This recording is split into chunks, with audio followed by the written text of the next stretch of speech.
thank you so much to Tom. As an Illinoisan, I'm excited to see we have a Northwestern University graduate running for governor of this great state. Tom will be a great governor and a compassionate leader who will restore a woman's right to choose and fight like hell for working families.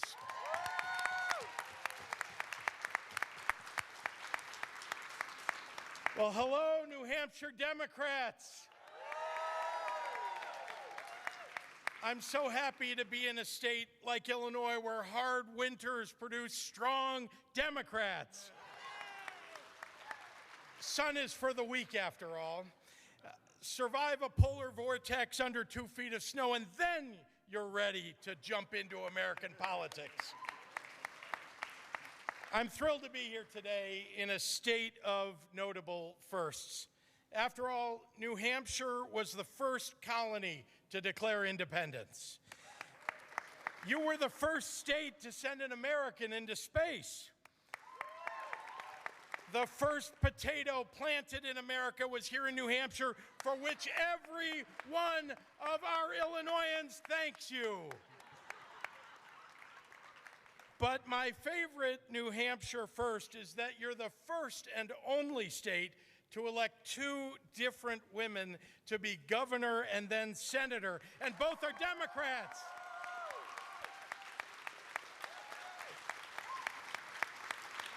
It gives new validity to your old slogan, always first, always right. And these are 2 strong women. Vladimir Putin is so scared of Jean Shaheen, he banned her from Russia. And Maggie Hassan frightened Chris Sununu so badly, he cowered right back to the governor's mansion. Well, he won't be there very much longer.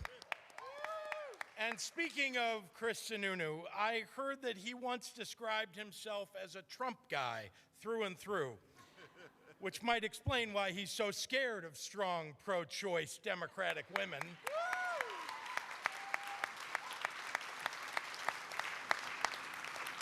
But I don't blame Governor Sununu. I wouldn't want to run against Maggie Hassan either. She's a powerhouse, saving the Affordable Care Act from Republicans hell-bent on destroying it.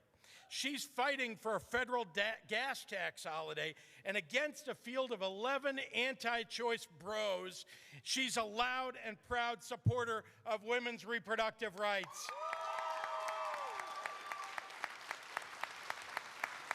And we need to send Annie Kuster and Chris Pappas back to Congress. Folks, in the history of the United States, it has never been more important to elect Democratic governors and Democratic members of the House and Senate.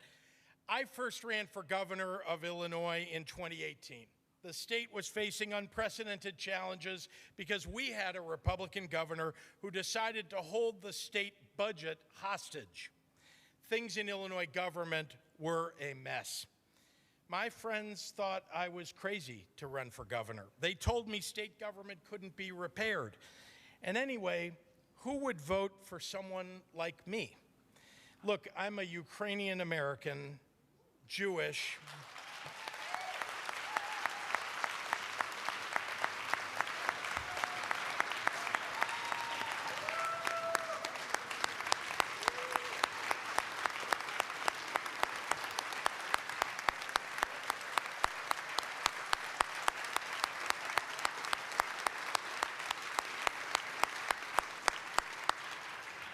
Oh, I haven't finished the list yet, and it gets worse from here.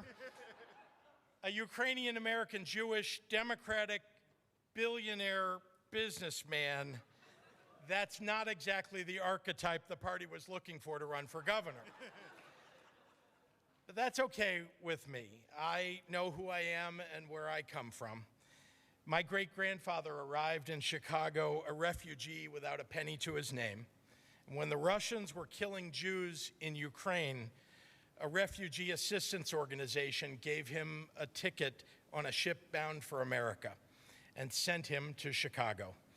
They found him a place to live, and he got a free public school education.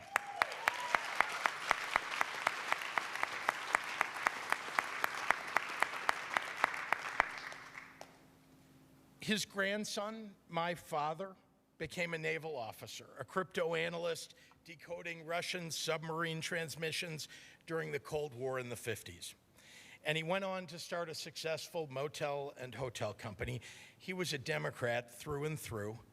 My mother was an elected Democratic Party leader and an activist for reproductive rights, for LGBTQ rights, for economic and social justice, for societal change that 50 years ago was ahead of its time.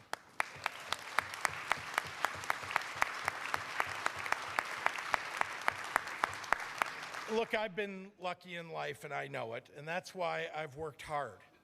After law school, I founded my own successful business. I also became a national leader and a national advocate for early childhood education. I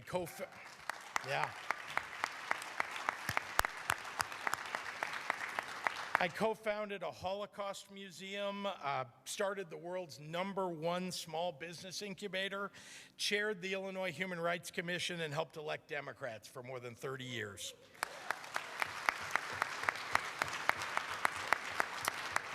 The democratic values that my parents instilled in me about being on the front lines in the fight for human and civil rights and giving voice to the voiceless, about lifting up working families and those who've been left out and left behind, those are the values that led me to run for governor.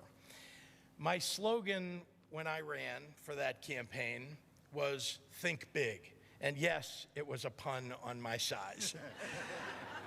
But it was also an expression of what I believe. Small-mindedness only produces small results. I believe in being bold and setting goals that seem improbable but are attainable if you provide a vision and then inspire others to join in the endeavor. I believe in our democratic values and our ability to deliver. So I promised big things. I said I'd raise the minimum wage to $15 an hour.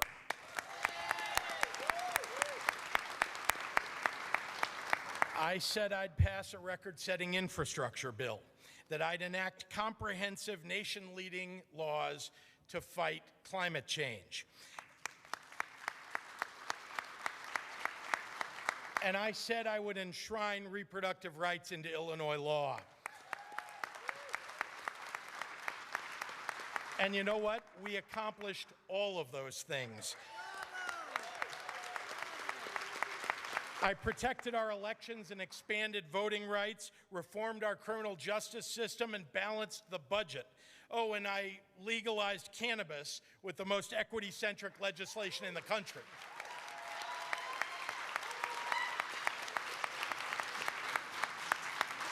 Now, I couldn't have done that without the help of a Democratic legislature willing to vote for big change. And I haven't yet accomplished everything on my list, but I'll never let the fear of failure stop me from trying. Because you know you can't get what you don't try for. I finished my first year in office a little bit tired, but with historic victories in hand and optimistic about achieving success and even more big things on our Democratic agenda. And then March of 2020 and a global pandemic came. I gave the first of 82 consecutive daily press conferences on March 9th that year. I remember how I finished my remarks on the first day. I warned the citizens of Illinois, this is going to affect your daily lives. Every hour of that terribly long first 2 months of the pandemic was dedicated to one emergency after another and a frantic search for more PPE and ventilators. I needed to literally find a way for the citizens of my state to breathe safely. So I did something that I never thought I would do. I called Donald Trump and I complimented him. And then I pleaded for help. Let me be clear, I loathe Donald Trump. Every stump speech I delivered in my 2018 campaign began with, everything we care about is under siege by a racist, misogynistic, homophobic, xenophobic president.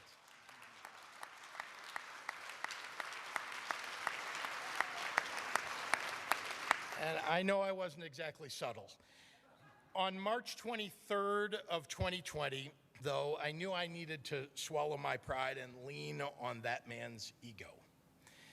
I sat at my desk and I wrote myself a script because I generally wear my heart on my sleeve, so there was every likelihood that I might blurt out narcissist or bigot while I was making my request, so I needed to write it down. And then I asked myself to get President Trump on the phone. I asked my staff.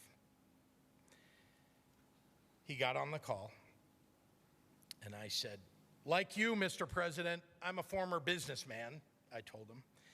"I normally don't like government interfering with the commercial market, but with regard to ventilators and PPE, if you could invoke the Defense Production Act, it would stop the price gouging and put some order in the market." I told him, "If you have the power now to save lives, you need to do it by controlling the distribution of these goods, and we need your help." And then, and forgive me, I promised I'd say nice things about him on Twitter if he sent me ventilators and PPE.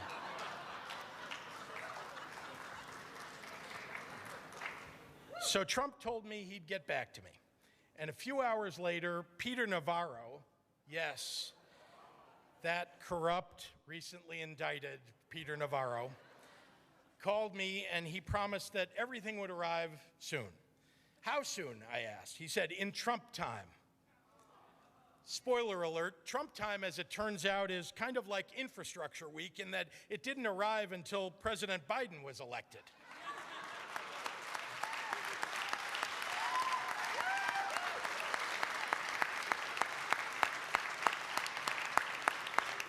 When Trump decided that it would be better for his reelection if he politicized the pandemic, we had to refute his attacks on science, endure threats against our homes and our families, and an unending Republican stream of misinformation meant to weaken our resolve. We grieved the dead. We mourned with the living. We yearned for a White House that would have our backs. In Illinois, we danced in the streets when President Biden was elected and Democrats won the Senate. And they delivered on so many promises to bring much-needed aid to families and small businesses and cities and states.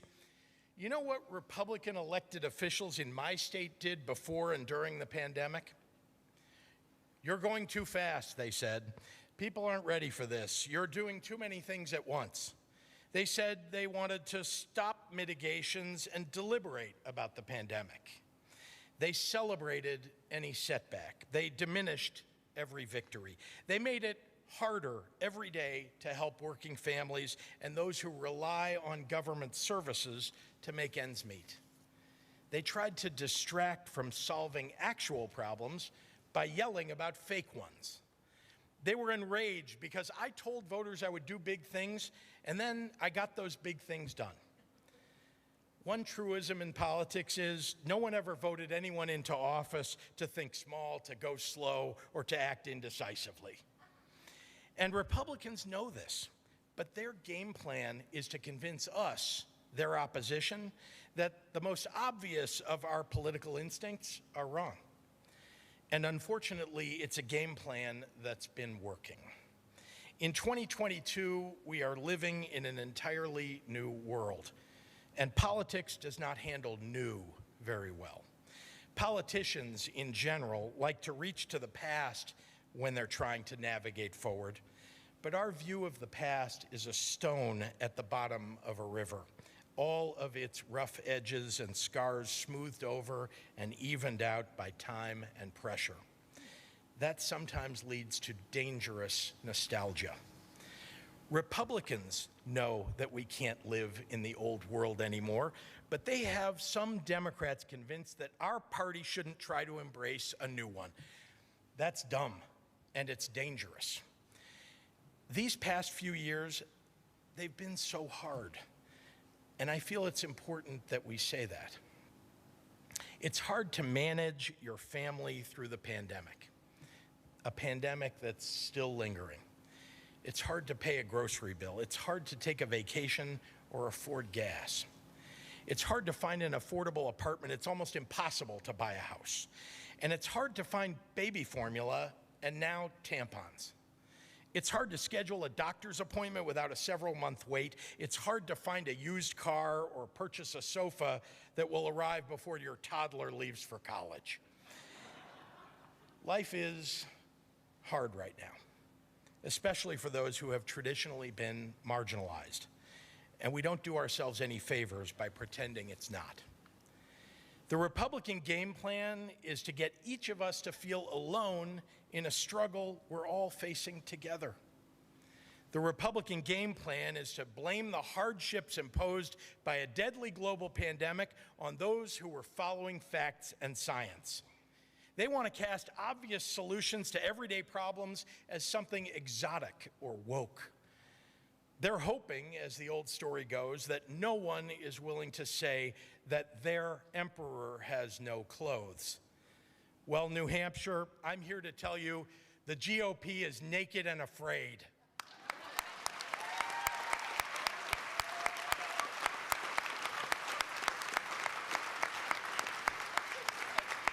They're afraid of workers' rights to organize and bargain. They're afraid of a population unburdened from student debt. They're afraid of an approach to fighting inflation that prioritizes making critical goods right here at home and holding bad actors accountable for driving up prices. They're afraid of fiscal policy that says that the highest income earners, like me, should pay the highest tax rates.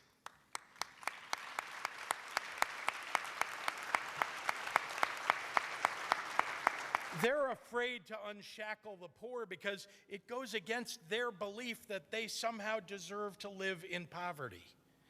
They're afraid of a Democratic agenda that prioritizes building wealth in black and brown communities, in communities that have been left out and left behind. They're afraid when Democrats say plainly that you can't pull yourself up by your bootstraps if you never had any boots.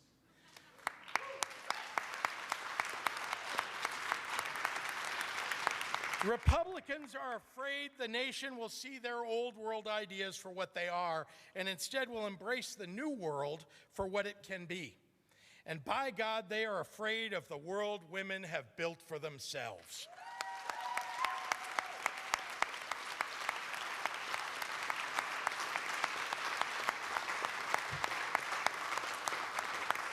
Birth control, fertility treatments, the morning after pill, and safe access to abortion. These things have allowed women to decide how and when and if they'd like to start a family. It enabled women to marry who they want to, when they want to make choices about their careers and education and financial stability and happiness. It gave women who desperately wanted children the chance to actually have them without being subject to the whims of genetics or fate.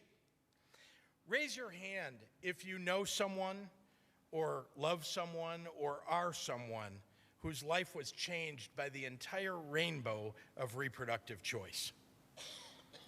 Well, that's the era of empowerment that Roe v. Wade ushered in.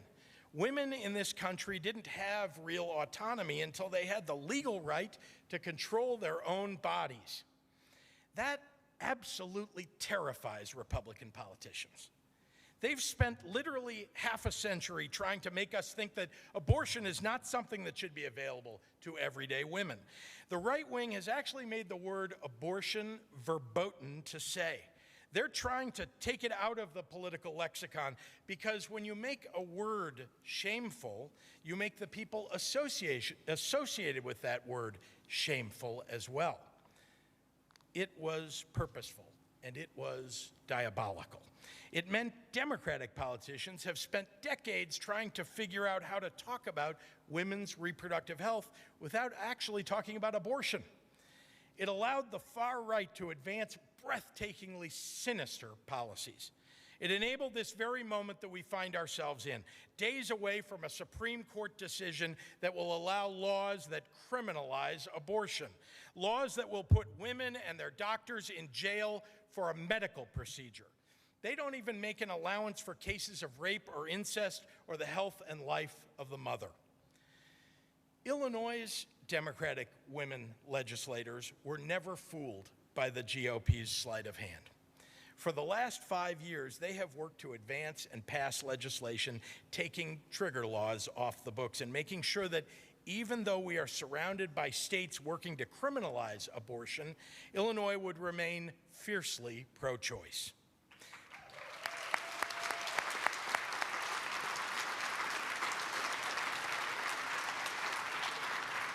And I've been very proud to be their ally and to work alongside them every step of the way, because men need to show up for this fight.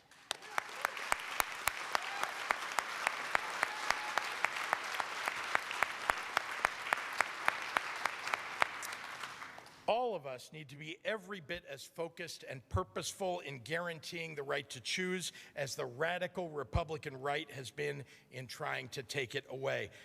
In Illinois, we trust women. In New Hampshire, you trust women so much you've elected them to literally every office in the state.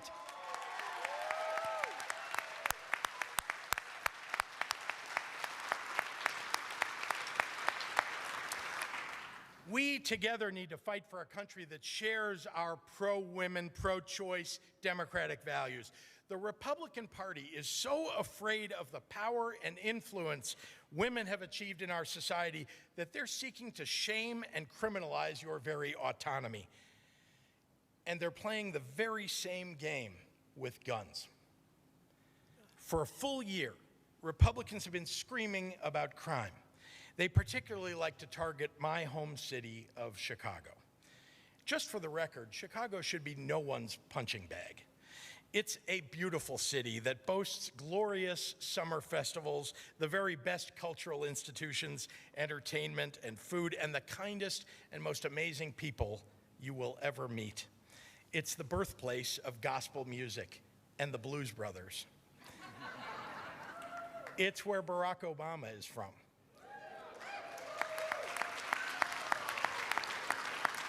We're a diverse and compelling place with a proud history, and we're hoping to host you all in Chicago for the 2024 Democratic National Convention.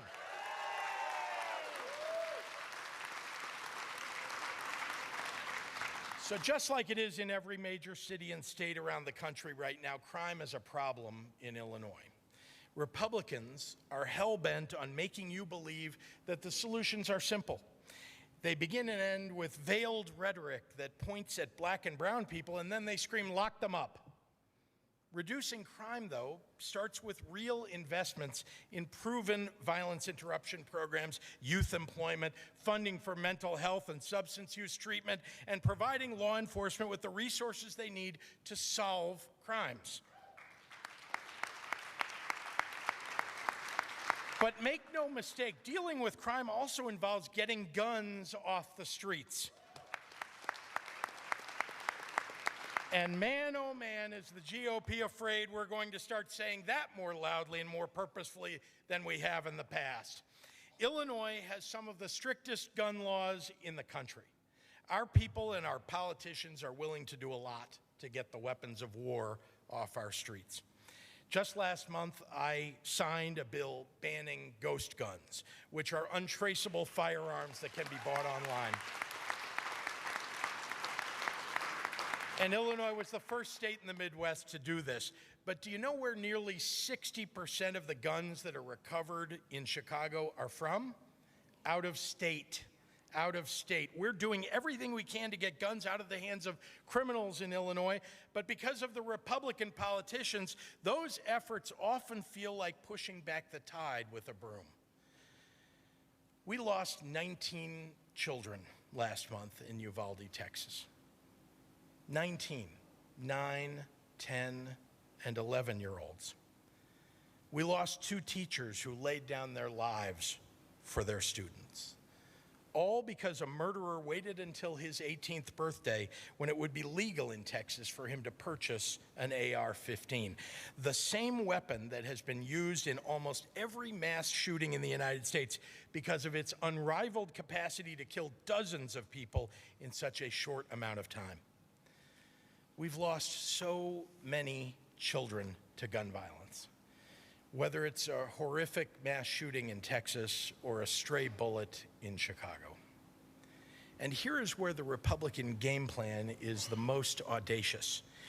They want to distract you into believing that gay marriage, Black history, Disney World, and library books are more of a threat to our children than an AR-15.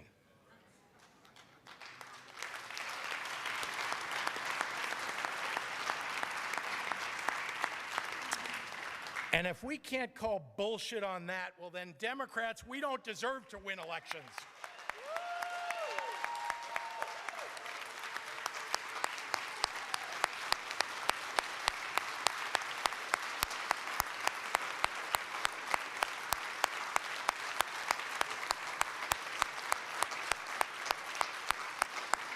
Do not tell us that a 10-year-old is too young to learn about the history of slavery, but not too young to run active shooter drills and learn how to play dead if a gunman shoots up the school.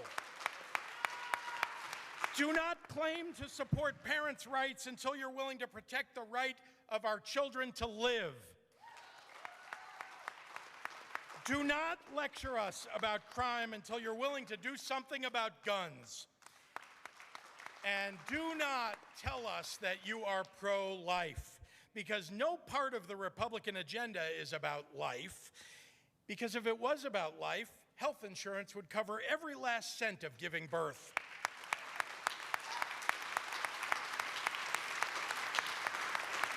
And child care would be free.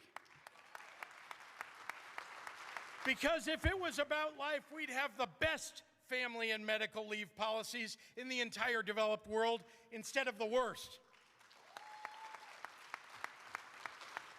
Because if it was about life, refugee children coming here to escape violence would be embraced instead of incarcerated.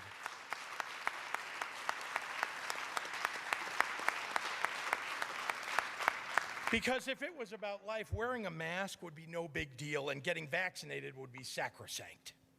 Because if it was about life, there would be a bunch of kids from Sandy Hook Elementary School graduating from high school this year.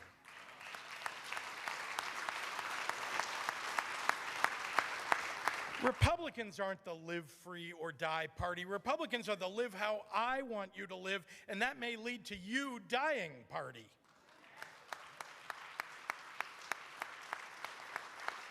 And they're counting on us to be so numb to it all that we will just give up. Our majority isn't silent, it's exhausted. And I'm worried that people won't wake up if someone doesn't start yelling.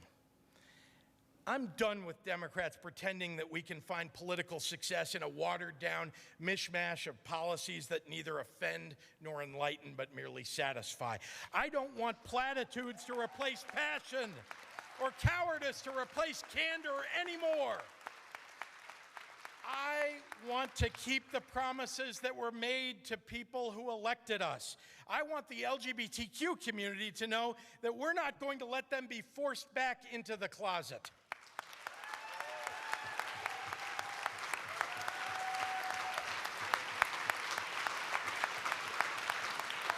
I want our black and brown citizens to feel like they can count on us in a fight. I want them to know that their priorities, their welfare, their safety doesn't ride on the whims of the electoral cycle, that we will do what we said we would do, that we won't back down because some GOP ad maker figured out how to spin a melody out of a dog whistle. I want the truth to be self-evident that the equality of women finally will be unalienable, that her liberty to pursue happiness is guaranteed.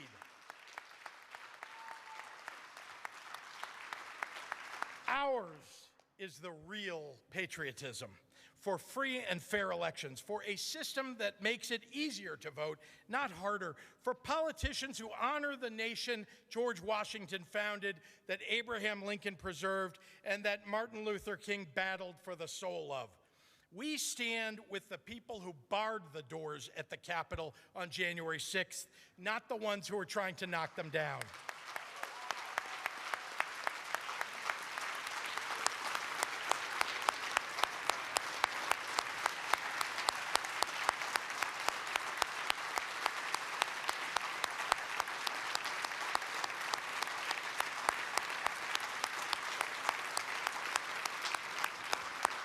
Democrats, let's not be scared of who we are. Let's stand up for who we are. I want to fight for who we are. The challenges that I faced as governor the last few years have brought an unusual clarity to my thinking that I can't quite escape. There was a point in March of 2020 when a member of my staff went to the whiteboard in my office and she drew two bubbles. One said, more people die. The other said, less people die. That was the simplest and most effective decision tree for everything that we did during those first terrible months of COVID. We looked at that board and asked ourselves, would the choice we were making right then lead to more or fewer people dying? Because in the end, nothing else mattered.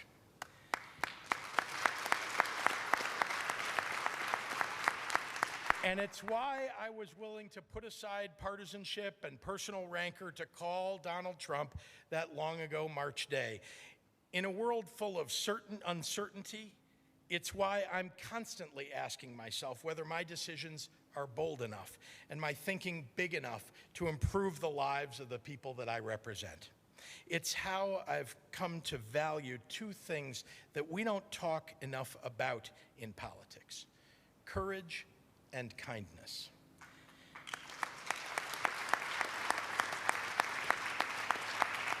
You know, we've been led to believe that real courage is flashy, that it walks onto stage and tells us it's there and has grand gestures and big headlines.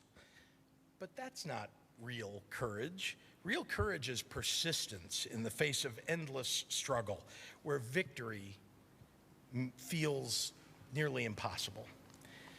Real courage is seen in the nurses and the doctors and the healthcare workers who spent every day of the last few years holed up in hospitals, praying for cures and common sense, hoping that maybe this surge would be the last.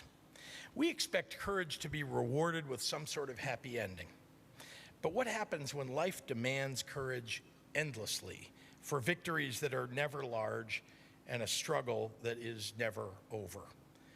That's where courage meets kindness. True kindness will always help you find real courage. And if you are wondering if kindness can lead to electoral success, well, then I give you the example of President Biden. In 2020, Joe Biden met rancor with empathy. He showed that an outstretched hand can have more power than a clenched fist. He beat a bully with an appeal to our best selves. We shouldn't let ourselves forget that.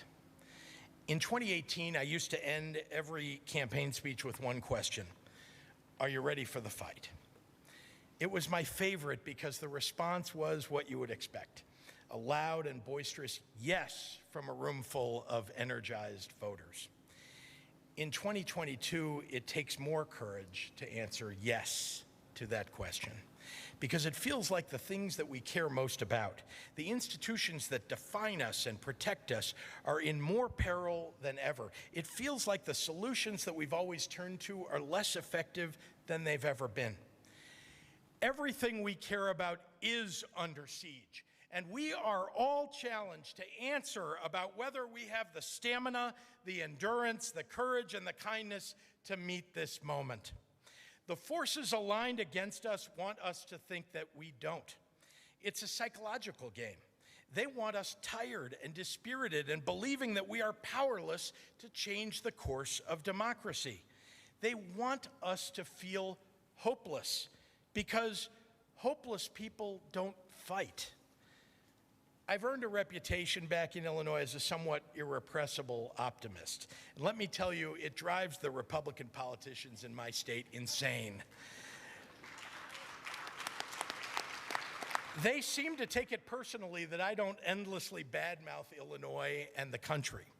It's not that I don't see or care about our common problems and struggles. I do, and I work to address them every day. But I believe to my very core that if you want to save your home, you have to love it first. You have to love its good things and resolve to change its bad things. You have to love its past with all its warts. You have to love its future with all its worries. And you have to use all your courage and all your kindness to keep that love alive and maintain your resolve during our darkest days. Why?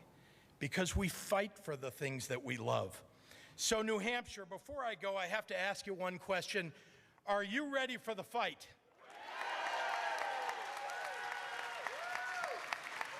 Are you ready for the fight, New Hampshire? Are you ready to fight with Jeanne Shaheen for Tom Sherman and Maggie Hassan?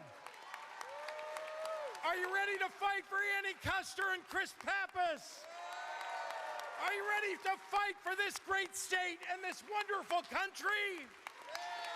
Then let's get out there and fight for our country with the courage and the kindness to save it. Thank you. May God bless you, and may God bless this great nation of ours.